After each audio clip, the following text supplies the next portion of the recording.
नमस्कार, मैं हूं अंशु जैन और कतर डे की इस पेशकश खास खबर में आप सभी का स्वागत है। जी हां, खास खबर में होती है मेरी आपसे मुलाकात हर हफ्ते 2 बार, that is every Wednesday and Sunday, जहां पर मैं आप तक पहुंचाती हूं कुछ खास खबरें, लेटेस्ट अपडेट्स, थोड़ा सा मोटिवेशन और कुछ स्पेशल फैक्ट्स। तो चलिए करते हैं आज के इस एपिसोड की शुरुआत कोविड अपडेट के साथ। आज के हिसाब से कतर में कोविड नंबर्स में जो इंक्रीमेंट हुआ है वो हुआ है 340 नए केस आज हमें पता चले हैं। इसके साथ ही आज तक अगर कुल मिला के हम एक्टिव केसेस देखें तो फिलहाल कतर में एक्टिव केसेस हैं 3114 के आसपास। फिलहाल कतर में अभी तक 1,05,000 से ज्यादा रिकवरीज हो चुके हैं। तो हमने देखा है कि काफी हद तक हमने इस जंग को पार कर लिया है, हमने इसमें जीत हासिल कर ली है। लेकिन इसके बावजूद सारे गवर्नमेंट एंटिटीज और हेल्थ केयर एंटिटीज का आप सभी से यही निवेदन है, यही आपसे गुजारिश है कि अभी भी फिलहाल आप अपनी सेहत का पूरी तरह से ध्यान रखें, पूरे प्रिकॉशनरी मेजर्स को अच्छी तरह से फॉलो करें, अपने साथ पर्सनल हाइजीन के साथ पब्लिक हाइजीन का भी पूरी तरह से ख्याल रखें, क्योंकि हमने अभी तक भी पूरी तरह से इस जंग को जीती नहीं है, इसमें पूरी तरह से जीत हासिल नहीं की है। जी हाँ, इसके साथ ही बैक टू स्कूल 2020, बिल्कुल आपने सही सुना, that is schools will start classes on the 1st of September। Ministry of education and higher education के हिसाब से, उनके अनाउंसमेंट के हिसाब से एकेडमिक ईयर 2020-2021 के लिए जितने भी गवर्नमेंट और प्राइवेट स्कूल्स हैं वह अपना रेगुलर एजुकेशन बिगिन कर पाएंगे सितंबर 1, 2020 से। हमने देखा था कि मार्च से होम स्कूलिंग का एक चलन था जो चल रहा था, keeping in mind the current scenario, current मौजूदा हालात को मद्देनजर रखते हुए हमारे पास कोई और ऑप्शन नहीं था और सारे ही स्कूल्स ने, सारे ही एजुकेशनल एंटिटीज ने अपनी तरह से पूरी तरह से बहुत ही बेहतरीन और अच्छी कोशिश की कि हम किसी भी हालात में गुजरे थे उसके बावजूद एजुकेशन का जो सिलसिला था वो रुका नहीं, वो किसी तरह से थमा नहीं। लेकिन हम जिस तरह देख रहे हैं कि मौजूदा हालात में स्थिति में कंट्रोल लाने की एक बहुत ही अच्छी कोशिश की गई है और हमने इस मुकाम को हासिल भी किया है। इसी को ध्यान में रखते हुए मिनिस्ट्री ऑफ एजुकेशन और हायर एजुकेशन ने अनाउंस किया है कि 1st of September से एकेडमिक ईयर 2020-2021 की शुरुआत एक नई तरह से होगी, जिसमें बच्चे, स्टूडेंट्स स्कूल पहले की तरह बतौर रेगुलर पैटर्न में जा सकेंगे, आना जाना कर सकेंगे। जितने भी स्टाफ हैं वो अपना वर्क स्टार्ट करेंगे 19 अगस्त से, लेकिन students will be joining the school from 1st of September 2020। इसके साथ ही मिनिस्ट्री ने हमें यह भी कंफर्म किया है कि जितने भी सेफ्टी के मेजर्स हैं उनको ध्यान में रखते हुए, प्रिकॉशनरी मेजर्स को ध्यान में रखते हुए, स्टाफ एंड स्टूडेंट्स की हेल्थ को सबसे प्राइम पोजीशन पे ध्यान में रखते हुए जितने भी नेसेसरी प्लान्स एंड प्रोसीजर्स हैं जो हमें ले आउट करने हैं उसका पूरा खास ख्याल रखा जा रहा है। And ministry is working closely with all the school administrations to make sure there is no compromise with any such factor और एनी सच थिंग। इसके साथ ही स्कूल खुलने से पहले जितने भी प्रिकॉशनरी मेजर्स हैं गवर्नमेंट गाइडलाइंस के हिसाब से हेल्थ और सेफ्टी को मद्देनजर रखते हुए जितने भी रिक्वायरमेंट्स हैं उनको पूरी तरह से पूरा किया जाएगा। उसके बाद ही स्कूल्स जो हैं वो स्टाफ, स्टूडेंट्स या एजुकेशनल बैकग्राउंड या एजुकेशनल पैटर्न प्रोसेस में जुड़े हुए जो भी लोग हैं उनकी सेफ्टी के लिए आगे खोले जाएंगे या आगे ऑपरेट होंगे। अगर हम अगली न्यूज पे नजर डालें तो हम जानते हैं कि ये मौसम, ये सीजन कतर में एक ऐसा सीजन होता है जब नॉर्मली लोग या तो अपने होम टाउन चले जाते हैं, अपने रिस्पेक्टिव कंट्रीज में चले जाते हैं जहां से वो बिलोंग करते हैं, जहां से आते हैं, या तो फिर हमें लगता है कि हम बाहर कहीं वेकेशन के लिए, अपने रिक्रिएशन के लिए कहीं चले जाएं। लेकिन करंट सिनेरियो में ये पॉसिबल नहीं हो पाया कि हम कहीं और जा पाएं, क्योंकि पैंडेमिक ने हम सभी को बाध्य किया अपनी हेल्थ और सेफ्टी को ध्यान में रखते हुए। लेकिन कतर इस सिचुएशन में आपको रिक्रिएशन के लिए, आपके एंटरटेनमेंट के लिए एक बहुत ही स्पेशल ऑफर लाया है। ये एक इकोनॉमी को बूस्ट करने का भी जरिया है, एट द सेम टाइम हमारे हॉस्पिटैलिटी सेक्टर को बूस्ट करने का भी एक जरिया है। आपने स्टेकेशन के बारे में तो सुना ही होगा। स्टेकेशन बेसिकली एक टर्म होता है जो दो वर्ड्स को क्लब करके, मर्ज करके बनता है, that is stay and vacation. That means आप जिस भी कंट्री में रहते हैं, आप अगर उसी रेस्पेक्टिव कंट्री में कुछ टाइम बिताना चाहते हैं वेकेशन के तौर पे, तो उसे कहा जाता है स्टेकेशन। तो कतर में मौजूदा हालात में स्टेकेशन की फैसिलिटी बहुत ही बेहतरीन तरीके से हमारे सामने आई है। हमने देखा है कि इस एडवर्सिटी के फेस को अपॉर्चुनिटी में कन्वर्ट करने के लिए होटल्स जो हैं, रेस्टोरेंट्स हैं, काफी अच्छे अच्छे ऑफर्स अवेल कर रहे हैं कि वहां जाकर आप कुछ दिन इत्मीनान से, सुकून से बिता सकते हैं, आप अपना एंटरटेनमेंट भरपूर तरीके से कर सकते हैं। बिल्कुल काफी सारे होटल्स ने अपने अपने पॉलिसीज के हिसाब से अलग अलग ऑफर्स आप सभी के लिए प्रस्तुत किए हैं, आप सभी के लिए पेश किए हैं, जहां पर आप बुकिंग कर सकते हैं, जाकर रह सकते हैं, अच्छा वक्त बिता सकते हैं। Eight the same time they have provided you with great offers, may be like कुछ होटल्स के जो ऑफर्स है जो मैं आप सभी से शेयर करना चाहूंगी, विच इज अराउंड 50% ऑफ जो है वो रूम्स की बुकिंग्स में है। इसके साथ ही आपको फ्री पूल एक्सेस है, ब्रेकफास्ट भी साथ में इंक्लूडेड है, अर्ली चेक इन और लेट चेकआउट की भी फैसिलिटी आपके लिए अवेलेबल है। तो फिलहाल अगर आप बाहर नहीं जा रहे हैं, उसके बाद अगर आप कुछ अच्छा वक्त, अच्छा समय, कुछ डिफरेंस जो है अगर आप महसूस करना चाहते हैं, काफी समय से हम स्ट्रेस की स्थिति से गुजर रहे थे और अगर आपको लगता है कि आपको एक ब्रेक चाहिए तो आप कतर में ही स्टेकेशन कर सकते हैं, किसी भी अच्छे होटल में बुकिंग कर सकते हैं। काफी सारे ऑफर्स हैं जो आपके लिए रन हो रहे हैं, काफी सारी चीजों का आप एक्सेस कर सकते हैं वहां पर जाकर, तो it can be a kind of break for you. इसके साथ ही मैं आपको ये भी बताना चाहूंगी कि जितने भी सेफ्टी के मेजर्स हैं, सारे होटल्स ने ये अश्योर किया है कि गाइडलाइंस के हिसाब से अपने गेस्ट का खास ख्याल रखते हुए पूरे मेजर्स को अच्छी तरह से फॉलो किया गया है। तो आपको अगर कहीं पे भी जाना है, एक ब्रेक चाहिए, तो आप बिल्कुल कतर के किसी भी होटल में जाकर एक ब्रेक ले सकते हैं, अच्छी जगह पर बुकिंग कर सकते हैं। जी हाँ, अब इसके साथ हम जानते हैं कि इस वक्त फिलहाल कतर में हम जिस फेज में गुजर रहे हैं, ना ही हम सब पैंडेमिक में गुजर रहे हैं, लेकिन इसके साथ ही ये भीषण गर्मी का सीजन है जहां पर हम मैक्सिमम लोग ये चाहते हैं कि अपने घरों पर ही मेंटेन रहें, अगर बाहर भी निकले तो एसीज में रहें। हम इस गर्मी को बर्दाश्त नहीं कर सकते। इसी को ध्यान में रखते हुए अगर हम कॉर्पोरेट्स और ऑर्गेनाइजेशंस की बात करें तो तकरीबन 33 companies notified of closure of work sites for 3 days over violations of rules and regulations. Exactly, आपने सही सुना। कतर में तकरीबन 33 कंपनीज को नोटिफिकेशन भेजा गया है कि वो अपनी वर्क साइट्स का टेम्पररी क्लोजर करें 3 दिन का, क्योंकि उन्होंने एंटिटीज के द्वारा बनाए गए जो काम के लॉज हैं उनका वायलेशन किया है। हम सभी जानते हैं कि जिस फेज से हम गुजर रहे हैं, it is very tough to stay outside. So as per ministry of administrative development, labour as well as labour and social affairs, जो कल हमें पता चला है, जिन भी कंपनीज ने बेसिक बनाए गए रूल्स का वायलेशन किया है उनको टेम्पररी 3 दिन के लिए अपने work sites, open work area में जो भी काम चल रहा है उसको रोकना होगा, बंद करना होगा। अब मैं आपको बताना चाहती हूं कि बेसिकली ये रूल्स, ये जो रूल है, रेगुलेशन है, वो है क्या, ये पॉलिसी है क्या। तो जुलाई 5 से जुलाई 16 तक कंपनीज को ये इंश्योर किया गया था, और ये जो लॉ आपके सामने प्रेजेंट किया गया था 2007 में, उसके मुताबिक कोई भी ऑर्गेनाइजेशन, कोई भी कंपनी ओपन एरिया में, ओपन वर्क स्पेस में सुबह 11:30 बजे के बाद से लेकर दोपहर 3 बजे तक ओपन वर्क साइट्स पर एम्प्लॉइज से काम नहीं करा सकती, वेदर वो चाहे लेबर्स हो या कोई भी हो। अगर आपको सुबह काम कराना है तो सुबह आपको अपना काम बंद करना होगा मॉर्निंग शिफ्ट के बाद, जो कि खत्म होता है सुबह 11:30 बजे, और आपकी सेकेंड शिफ्ट शुरू होती है दोपहर 3 बजे के बाद। 11:30 बजे से 3 बजे तक के दौरान में अगर आप कोई भी ओपन वर्क प्लेस में, जो कि डायरेक्ट अंडर द सन है, भीषण गर्मी वहां पे मौजूद होती है, अगर आप किसी भी एम्प्लॉय से काम कराते हैं तो ये मान्य नहीं है। इसके तहत हमने देखा कि जो इंटेंसिव इंस्पेक्शन किया गया 5 जुलाई से 16 जुलाई तक, इसमें जिन जिन कंपनीज ने इस लॉ का वायलेशन किया है, इस गर्मी के सीजन मौसम में भी एम्प्लॉयज को सुबह 11:30 बजे से 3 बजे तक भीषण गर्मी में काम कराया है, तकरीबन 173 ऐसे वर्क साइट्स को टेम्पररी क्लोजर का नोटिफिकेशन दिया गया है। तो मानवीयता के हिसाब से भी अगर आप देखें तो ये बहुत ही गलत है कि इतनी गर्मी में किसी को काम कराना। And eight the same time ये एक एडवाइस है, ये सलाह है, ये उन सारी कंपनीज के लिए, सारे ऑर्गेनाइजेशंस के लिए कि इस समय, इस वक्त हमें ये खास ख्याल रखना होगा कि जो भी रूल्स एंड रेगुलेशंस हैं हमको उनका पूरी तरह से पालन करना होगा, सारी पॉलिसीज को फॉलो करते हुए ही एम्प्लॉयज को काम कराना होगा।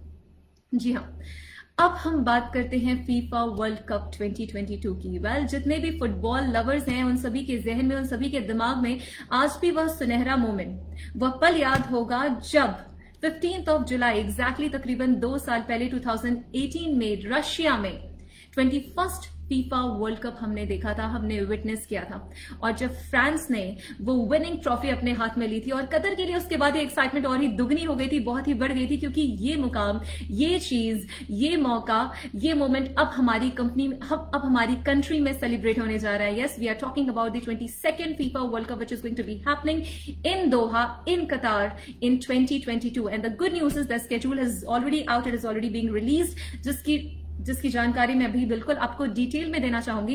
वेल, आप में से कई लोगों ने इसे पढ़ लिया होगा, सुन लिया होगा, लेकिन अगर आपने नहीं पढ़ा है, नहीं सुना है, तो इसकी जानकारी अभी मैं आपको देना चाहती हूं। Well, FIFA world cup champions जो फ्रांस की हमने ट्रॉफी जीतते हुए देखी थी लुझनिकी स्टेडियम में 2018 में, वो मोमेंट दोहराने वाला है। किस कंट्री के हाथ में ट्रॉफी होगी हमको ये तो नहीं पता, लेकिन वो पल दोहराने वाले हैं हम कतर में। फीफा वर्ल्ड कप 2022 की हम बात कर रहे हैं। जी हाँ, as per the information received पहला मैच जो खेला जाएगा कतर में वो मैच होगा अल बयात स्टेडियम में, जिसकी कैपेसिटी है तकरीबन 60,000 और जिस स्टेडियम का नाम और शेप जो है वो ट्रेडिशनल टेंट्स के बेसिस पे रखा गया है। और ये मोमेंट, ये पल हम जिएंगे 21 नवंबर को 2022 में 1 PM दोपहर 1 बजे जो पहला मैच खेला जाएगा अल बयात स्टेडियम में 21 नवंबर 2022 में पहले मैच की शुरुआत होगी। इसके साथ ही थर्ड प्लेस के लिए जो मैच होगा वो होगा खलीफा इंटरनेशनल स्टेडियम में 17 दिसंबर को।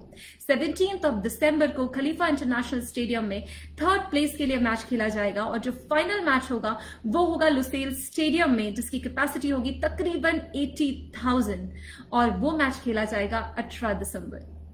तो ये मैच हम शुरू होते हुए देखेंगे 21 नवंबर, दैट इज 21 नवंबर से 18 दिसंबर। एक कुछ ऐसे क्षण, कुछ ऐसे पल, कुछ ऐसा दिन जिसका पूरी दोहा को, पूरे कतर को, पूरी दुनिया को बेसब्री से इंतजार है। एक नई शुरुआत का, एक नई बिगनिंग का। और हमने देखा है कि कतर में इसकी तैयारियां जोरों शोरों से काफी समय से शुरू हो चुकी हैं। वेदर हम कतर में स्टेडियम्स की कंस्ट्रक्शन की बात करें या इंफ्रास्ट्रक्चर की बात करें या हर एक फैसिलिटी को अवेल करने की बात करें, हर तरह से ये कोशिश की जा रही है कि ये एवरी पॉसिबल वे में ये मोमेंट ऐसा हो, ये कुछ दिन ऐसे हो जो दुनिया की नजरों में, उनके जहन से, उनकी मेमोरी से कभी ना निकले और ये सभी के लिए यादगार बन जाए। सारे कन्वीनियंस को देखते हुए ये मेक श्योर किया जाएगा कि एक दिन में जब ग्रुप मैचेस चलेंगे, ग्रुप स्टेज में एक दिन में 4 मैचेस खेले जाएंगे। इसके साथ ही Qatar's unique footprint allows later assignment of group matches for the benefit and comfort of fans। कई लोग काफी ईगर हैं अभी से अपने सीट्स बुकिंग करने के लिए, तो मैं आपको बताना चाहूंगी कि जो हॉस्पिटैलिटी सेल्स हैं वो ऑलरेडी स्केड्यूल हो चुकी हैं और ये स्टार्ट होंगे लेट 2020 से। That is by the end of 2020 आप हॉस्पिटैलिटी सेल्स की बुकिंग करना शुरू कर सकते हैं। लेकिन टिकट सेल्स जो होंगी जनरल पब्लिक के लिए will be conducted solely via FIFA.com। वहां पर ही आप जाकर अपनी टिकट्स की बुकिंग कर पाएंगे, जिसकी डिटेल्स अभी हमारे पास नहीं है, लेकिन जैसे ही जानकारी मिलती है उसके फेसेस, टाइमलाइन, कैटेगरीज, प्राइसेस सबके साथ हम आप सभी को जल्दी से जल्दी कम्युनिकेट करने की कोशिश करेंगे। तो फीफा वर्ल्ड कप 2022 का हम सभी को बेसब्री से इंतजार है, पूरी दुनिया इसका बेसब्री से इंतजार कर रही है। ये पल, ये मोमेंट जीने के लिए हम सभी को इंतजार है। जी हाँ, अब हमने देखा है कि कतर में रिक्रिएशन, एंटरटेनमेंट, लिविंग स्टैंडर्ड से लेके सारी चीजें दिन ब दिन with every passing day, every passing month, every passing moment we are seeing कि इसमें एक अपलिफ्टमेंट हो रहा है। काफी तरह से ये बढ़ता जा रहा है। अच्छी अच्छी फैसिलिटीज आपके सामने आ रही है जिसमें आप एक अच्छी लाइफस्टाइल, सब कुछ अच्छी तरह से अडेप्ट कर सकते हैं। हम ना ही दुनिया की सबसे रिच कंट्री में रहते हैं बल्कि हम दुनिया की सबसे सेफेस्ट कंट्री में भी रहते हैं। और अब ये दुनिया की सबसे सेफेस्ट कंट्री आपके लिए मेक श्योर कर रही है, इंश्योर कर रही है आपको एवरी पॉसिबल वे में बहुत ही बेहतरीन लाइफस्टाइल के साथ एक अच्छा एनवायरनमेंट देने का भी। और ये जो ग्रोथ, डेवलपमेंट का सिलसिला है काफी सालों से शुरू हो चुका है। इसके साथ ही एक नई मुहिम, एक नया मकाम कतर फिर से हासिल करेगा with the introduction of Gewan island. जी हाँ, UDC that is United Development Company का जो लेटेस्ट रियल स्ट्रीट प्रोजेक्ट है Gewan island, as per UDC latest announcement उसका कंस्ट्रक्शन, इस प्रोजेक्ट की बिगनिंग जो है वो हो चुकी है। ये प्रोजेक्ट होगा पर्ल कतार के बाजू में। दैट इज गिवान आइलैंड का जो कंस्ट्रक्शन होगा, it will be near by Pearl Qatar, spanning around 400,000 square metres. And एक बार कंप्लीट होने के बाद ये आइलैंड घर होगा तकरीबन 3,500 रेसिडेंट्स का। At the same time it will have the capacity to accommodate nearly equal number of visitors. Well, Givan Island will be home to 659 residential units, including 586 apartments, 20 standalone villas located along a placid beach in a quiet and gated seaside community, as well as 21 beachfront villas with private beach, 26 waterfront villas that are equipped with private pontoons for private boats, and 6 independent island mansions, in addition to 11,000 square meters of retail spaces and 15 multi-use buildings। तो अगर आप planning कर रहे हैं किसी एक बहुत ही अच्छी जगह पर रहने की, जहां पे आपको नेचर के पास रहने जैसी फीलिंग हो, एक बहुत ही आलीशान सा आपका घर हो, इसके साथ ही आपको महसूस हो कि आपके पास वो सारी प्राइवेट फैसिलिटीज है जो आप डे टू डे लाइफ में एक्सेस करना चाहते हैं, आप एक रिच पॉश लाइफस्टाइल जीना चाहते हैं, तो आपके लिए गिवान आइलैंड बहुत जल्द मौजूद होगा, प्रेजेंट होगा, जहां पर ना ही सिर्फ आप प्राइवेट पूल्स का एक्सेस कर पाएंगे, प्राइवेट बोट्स पे एक्सेस कर पाएंगे, आपके पास सेशंस होंगे जिमिंग से लेकर काफी टॉप क्लास रिच पैटर्न में मौजूद ये सारी फैसिलिटीज आपके लिए अवेलेबल होंगी। Eight the same time visitors के लिए, देखने वालों के लिए एक बहुत ही अच्छा एरिया होगा। जैसे हम पर्ल कतार इज वन सच प्लेस, जो कतर में कोई भी आता है तो शायद वहां से जाने से अपने आप को रोक नहीं पाता। तो दिवान आइलैंड भी एक ऐसी कोई जगह होगी जहां पे रहने के साथ साथ विजिटर्स के लिए एक बहुत ही अच्छी फैसिलिटी होगी। इसके साथ ही ये जो आइलैंड की डिजाइन की गई है, ये जितने भी सस्टेनेबिलिटी फीचर्स हैं उन सभी को इंक्लूड करते हुए की गई है। अगर मैं ऐसा कह रही हूं तो इसके पीछे ये कारण है कि आपको मेक श्योर करने के लिए आपके लिए कि पॉल्यूशन का कम से कम स्प्रेड हो, इसलिए व्हीकल्स को कम से कम तरीके से यूज किया जाएगा। इसलिए यहाँ पे एनकरेज किया गया है कि वॉकिंग और बाइकिंग की जो एरियाज है उन्हें मैक्सिमम रखा गया है। एक डेडिकेटेड पेडेस्ट्रियन है, साइकिलिंग के नेटवर्क्स है, जहां पर जाकर आप अपने कन्वीनियंस में जाकर आराम से चल सकते हैं, साइकिलिंग कर सकते हैं, बाइकिंग कर सकते हैं। आपको हर वक्त कार्स या ऐसी कोई फैसिलिटी में जाने की जरूरत नहीं है। इसके साथ ही एनवायरमेंटल फ्रेंडली मैनर में इसका पूरा कंस्ट्रक्शन जो है वो किया गया है। इसको ध्यान में रखते हुए जितना बताया जा रहा है, एक सेंट्रलाइज्ड वेस्ट कलेक्शन सिस्टम होगा, ताकि ये मेक श्योर होगा, ये इंश्योर होगा कि सेफ्टी के साथ हाइजीन को भी पूरी तरह से मेंटेन किया जाए। तो हम सभी को गिवान आइलैंड का पूरी तरह से इंतजार है। एंड अगेन कतर में कि बहुत ही टूरिस्ट स्पॉट भी होगा, एक टूरिज्म का एरिया होगा, और रहने के लिए अच्छी लाइफस्टाइल के लिए एक नया एडिशन है जो डेफिनेटली सभी के लिए बहुत ही फायदेमंद साबित होगा, एक रिक्रिएशन का भी मीडियम होगा।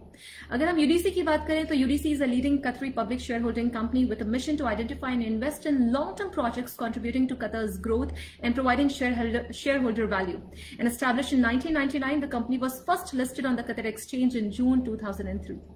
So यूडीसी अपने आप में एक बहुत ही बड़ी फर्म जो कि लॉन्ग प्रोजेक्ट्स में डील करती है।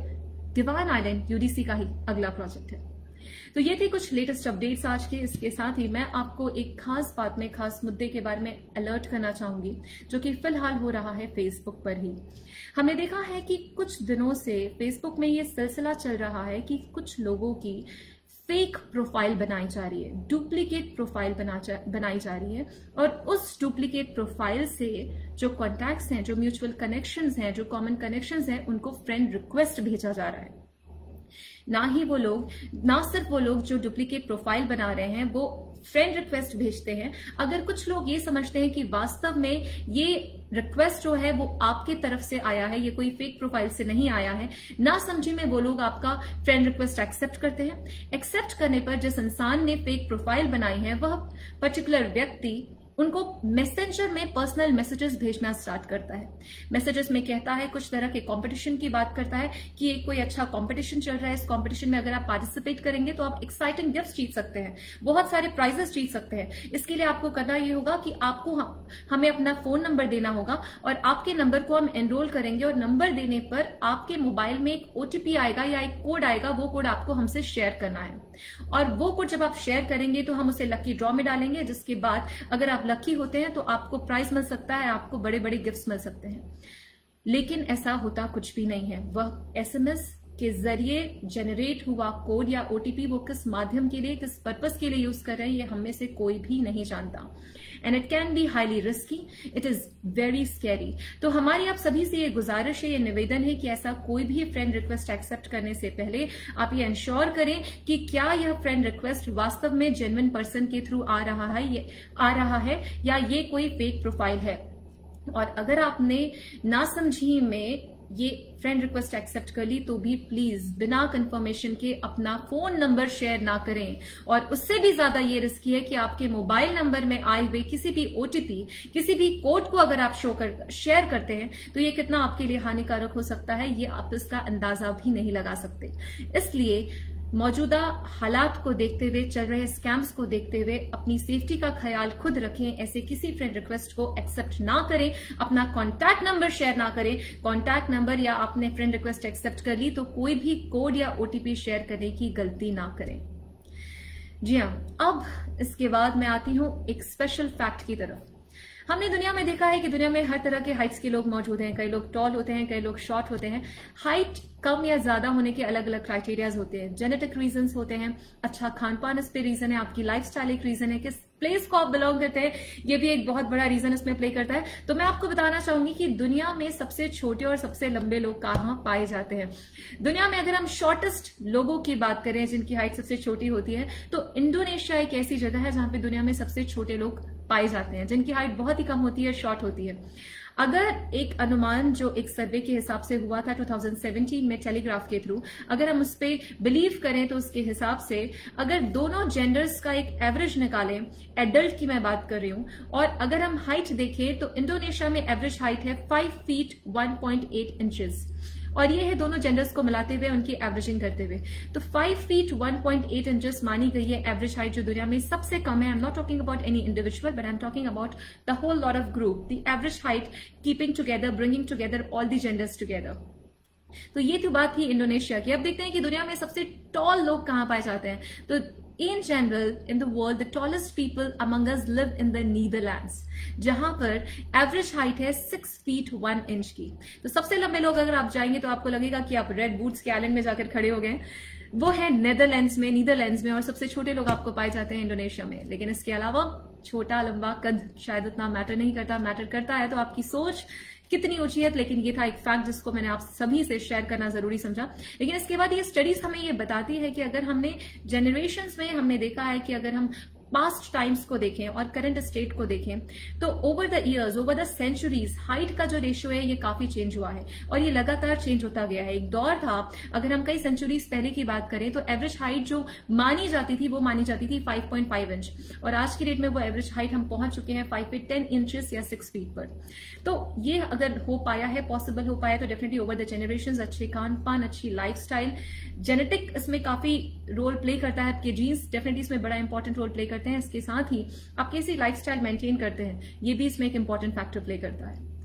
अब हम आते हैं मोटिवेशन की तरफ। हमने देखा है अक्सर लाइफ में कि एक फैक्टर जो हमें बहुत ज्यादा डीमोटिवेट करता है वो होता है अगर हम कहीं पर भी अपने आप को प्रेजेंट करते हैं, प्रस्तुत करते हैं, पर्सनल लाइफ, प्रोफेशनल लाइफ, हम किसी भी जोन, किसी भी एरिया की बात करें तो वो होता है, चाहे इमोशनल हो, प्रोफेशनल हो, सोशल हो, पब्लिक हो, किसी भी तरह की हार। When you lose, this is something जो हमें ना सिर्फ डीमोटिवेट करता है, एट द सेम टाइम हमें अंदर से कई तरह से हताश करता है। हम इसे एक्सेप्ट नहीं कर पाते। हम कोई भी इंसान किसी भी तरह की अपनी हार कभी बर्दाश्त नहीं कर पाता। कहा गया है ना, that's what learning is after all, not whether we lose the game but how we lose and how we have changed because of it and what we take away from it. So that is one of the most important factors. तो normally हमने ये देखा है कि life में अगर हम ये बिलीव करें, हम ये माने कि हार नाम की कोई चीज नहीं होती। अगर हम लाइफ में अगर आप किसी भी कंपटीशन में पार्टिसिपेट करते हैं, एनरोल करते हैं, या तो आप जीतते हैं या तो आप कुछ सीखते हैं। So there is nothing as such losing in life. It is all about your attitude towards it. हार बेसिकली कुछ है ही नहीं, या तो वो आपको जीत देता है, कोई भी कंपटीशन, कोई भी फेज जिसमें आप पार्टिसिपेट करें, या तो आपको कुछ वो सिखा के जाता है। अब ये आप पे डिपेंड करता है कि आप उसे किस तरह से लेना चाहते हैं। तो इसे पॉजिटिवली ले, अच्छे से ले, मेक श्योर करें कि आप फिट हैं, हेल्दी हैं, और इसके साथ ही बहुत ही ज्यादा इंपॉर्टेंट ये है कि आप कतर डे को इंस्टाग्राम, फेसबुक और ट्विटर में फॉलो जरूर करें, और अगर आपको हमारा वीडियोस, हमारे कंटेंट पसंद आते हैं तो यूट्यूब में हमें सब्सक्राइब करना ना भूलें। दैट इज कतर डे को सब्सक्राइब करना ना भूलें। Stay fit, stay healthy, and I'll be back again soon. I'll see you soon on Sunday with another interesting fact and some latest updates. Until then, take good care of yourself. Thank you.